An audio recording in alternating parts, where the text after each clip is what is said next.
டெல்லியின் புதிய முதலமைச்சராக பாஜகவைச் சேர்ந்த ரேகா குப்தா இன்று பதவியேற்க இருக்கிறார். முதல் முறை எம்எல்ஏவான ரேகா குப்தா நாட்டின் தலைநகரின் முதலமைச்சராக தேர்வு செய்யப்பட்டது ஏன் என்று இந்த தொகுப்பில் பார்க்கலாம்.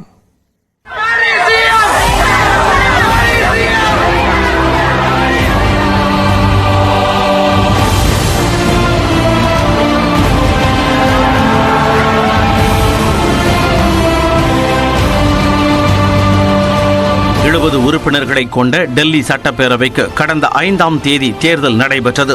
இதில் பாஜக 48 இடங்களை கைப்பற்றி 27 ஆண்டுகளுக்கு பிறகு ஆட்சியை பிடித்தது.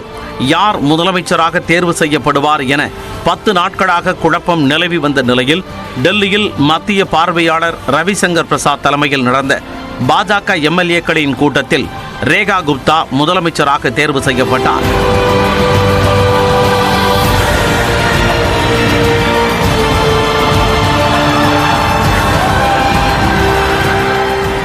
அதைத் தொடர்ந்து துணைநிலை ஆளுநர் சக்சேனாவை சந்தித்து ரேகா குப்தா ஆட்சி அமைக்க உரிமை கோரினார். பின்னர் செய்தியாளர்களிடம் பேசிய ரேகா குப்தா இந்த வாய்ப்பை தனக்கு வழங்கிய பிரதமர் மோடிக்கு நன்றி தெரிவிப்பதாக கூறினார். आदरणीय मोदी जी को, अपनी पार्टी के शीर्ष नेतृत्व को और दिल्ली की जनता को, जिन्होंने ये मौका 27 साल बाद दिल्ली में एक नया अध्याय जो शुरू हो रहा है. டெல்லி ராம்லீலா மைதானத்தில் இன்று நண்பகல் 12:30 மணிக்கு துணைநிலை ஆளுநர் புதிய முதலமைச்சர் ரேகா குப்தாவிற்கு பதவி பிரமாணம் செய்து வைக்கிறார். இவருடன் பர்வேஸ் சாஹிப் சிங், கபில் மிஸ்ரா உட்பட 6 பேர் அமைச்சர்களாக பதவியேற்க உள்ளதாக கூறப்படுகிறது. பதவியேற்பு விழாவில் பிரதமர் மோடி, உள்துறை அமைச்சர் அமித்ஷா, பாஜக ஆளும் மாநில முதலமைச்சர்கள் பங்கேற்க உள்ளனர். 50 வயதான ரேகா குப்தா ஹரியானா மாநிலத்தில் பிறந்தவர்.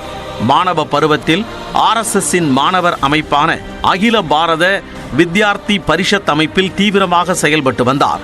1996-97ஆம் ஆண்டில் டெல்லி பல்கலைக்கழக மாணவர் அமைப்பின் தலைவரானார். வழக்கறிஞராக தனது வாழ்க்கையை தொடங்கினார். 2007ஆம் ஆண்டில் உள்ளாட்சி தேர்தலில் கால் பதித்து உத்தரி பிதாம்புரா கவுன்சிலராக வென்றார். தொடர்ந்து 3 முறை கவுன்சிலராக பதவி வகித்த இவர் தெற்கு டெல்லியின் மேயராகவும் முத்திரை பதித்தார். பாஜக மகளிர் அணி துணை தலைவராகவும் பணியாற்றியவர். தற்போது டெல்லி பாஜக பொதுச் செயலாளராக உள்ளார். நடந்து முடிந்த சட்டப்பேரவை தேர்தலில் ஷாலிமர் பாக் தொகுதியில் 29,595 வாக்குகள் வித்தியாசத்தில் வென்றவர். முதல் முறையாக எம்எல்ஏவான ரேகா குப்தா பாஜக தலைமையிலான தேசிய ஜனநாயக கூட்டணியால் ஆளப்படும் மாநிலங்களில் பாஜகவின் ஒரே பெண் முதலமைச்சர் ஆவார்.